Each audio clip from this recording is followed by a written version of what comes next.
Well, the impact of the story we broke right here last night began to sink in for many Canadians today. Some who were hoping to buy a home in a few weeks won't be able to.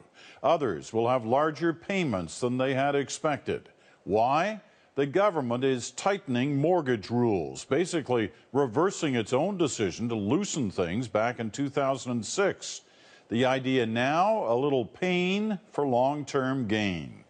Chris Brown begins our coverage tonight from Vancouver. Chris. Peter, the goal here seems to be to clip the wings of buyers who are right on the edge of affordability without causing a crash in the market. The same day Ottawa came out with the new rules, Curtis Peaver and his friend Leah Wong were checking out a possible purchase in Vancouver. I wouldn't get in the market unless I felt like I was able to do it financially. At just under $500,000, this condo in the Main Street area shouldn't bust his wallet. But approximately 5% of first-time home buyers, says the finance minister, do stretch themselves, and the new measures are aimed at them. It will mean that some people will not buy into the market.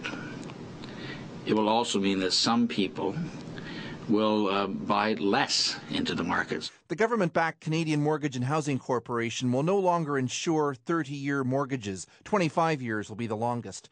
And to ensure those in the margins don't overreach, only homes under $1 million will qualify for CMHC insurance.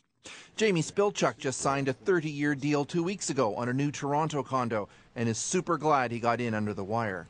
Just financially, it just gives us a little bit more breathing room, just off the hop. I mean, our expenses are just that much less. Canada's mortgage brokers say the 30-year amortization was popular too. Their latest report claims 40% of new mortgages last year were approved for the 30-year period.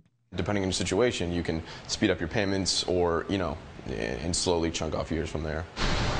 The worry in Ottawa seems to be that certain sections of Canada's housing market are overvalued. Condos in Toronto, detached homes in parts of Vancouver, and pushing some buyers out of the market might help gently restore the balance. But this mortgage broker doesn't see any need for the extra push. Yeah, I think we will see a dramatic slowdown in the market because we've already seen, at least in our office, a lot of clients second-guessing whether right now is the right time to buy. And if he's right, and the market is already slowing on its own, then Flaherty is taking a big risk, says this housing analyst. You'd have the natural correction, and making that correction bigger by removing credit or pulling the floor out a little bit from those who are interested in buying absolutely could exacerbate a price decline. Jim Flaherty, of course, has his eye on the big economic picture. Right now, interest rates are low, and the worry is too many people are already overextended. The real fear is what happens when rates go up. Peter. All right, Chris, thanks very much. Chris Brown in Vancouver tonight.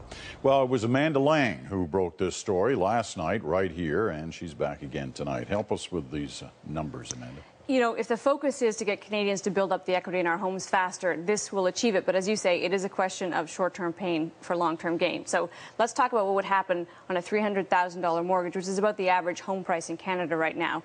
Take a look at the two examples. Spread over 30 years at an interest rate of 4%, you're paying $1,426 a month for your mortgage.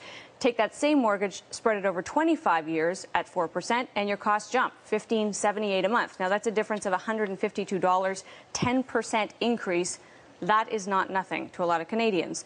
But take a look at the total interest you would wind up paying over the life of your mortgage. Same $300,000. $213,000 is what you pay over the 30-year period.